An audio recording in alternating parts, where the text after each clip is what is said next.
Why don't musicians use audiophile speakers for their instruments? Now that's an intriguing question from Great in Fairfield, California. And he writes, why doesn't a guitar player play his instrument through an audiophile speaker?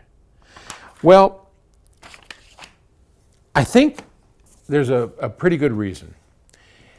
The musician who's out here playing his guitar, he's looking for a certain sound, and they use Marshall amplifiers, stacks of special speakers, whether it's a bass or a guitar amplifier.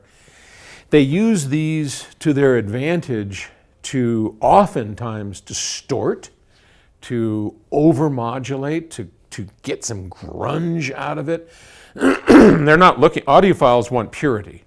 And I don't think most guitar players, some jazz guys, yeah, sure, but most guitar players, especially rock and roll, they're not looking for purity.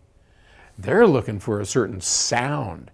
And so sometimes they'll pick up some really funky loudspeakers to blast and, you know, to just make it have that grungy sound, because that's what they're looking for. I mean, we use pedals to distort fuzz tones, overmodulators, wah-wah.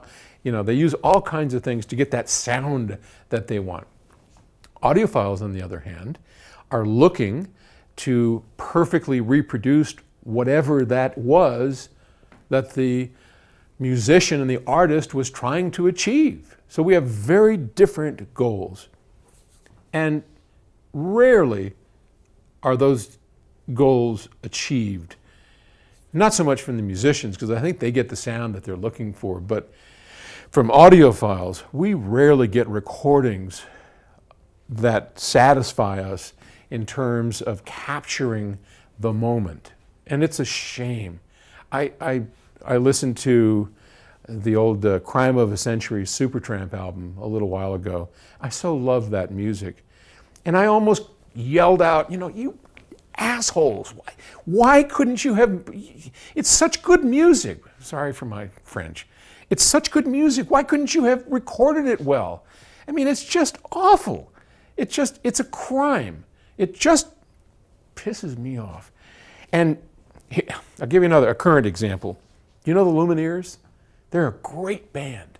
They are a really good band. And I'm listening, I'm in the car, for gosh sakes. And I got a pretty good system in my car, and I'm cranking it up. And they've got a new song out, Africa. It's I think, was it Toto? I think Toto did it in the first place. Great track. I mean, you know, it's got a great Africa, I want to go. I can't sing, so I'm going to stop right this minute. But, sorry, I'm getting all worked up over here. But it's a great track, and they reproduce it well. And then, you know, it's an okay recording. And then the guitar riff comes in.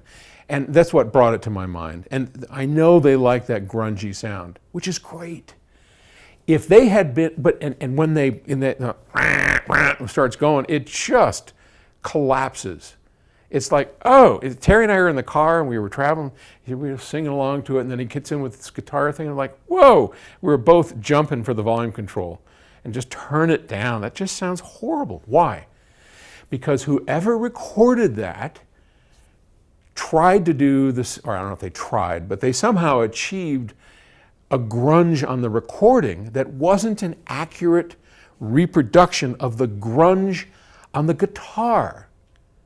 Now, this is a little hard to explain, and I apologize. I wish I was a better communicator. But imagine me grinding away, don't even think about that, but imagine a musician grinding away on this, and he had this grungy sound coming out of his guitar. The trick for a recording engineer is to perfectly capture that grunge so that the recording is memorializing that sound. When it's played back, it's as if you were in the room listening to the guitar player. Instead, when somebody doesn't know what they're doing, or perhaps it's the band gets in and they're trying to add even more grunge with the recording. It's like, keep these guys out of the recording. However this happened, it's an abomination and it's a shame. If the Lumineers would come here and do it again, I mean, this studio is yours. Come. We'll make it, it's all yours. You can have it. We won't charge a penny for it. But imagine them coming here and singing the song and playing their grunge, and we capture it perfectly. So when it's played back on the radio or a stereo system, it sounds like you're in the room. That's the goal. That's what we're trying to do. Sorry, I'm kicking things. Now I'm on a rant. And okay, I'm going to calm down. But that's why they don't use audiophile speakers, because we're at different purposes. Audiophiles want to perfectly reproduce what's been played, and musicians want to jimmy around with the sound to get exactly what they want. And those two are not the same things, but they are mutually agreeable and compatible with each other if the recording people have their feces together and have their goals right.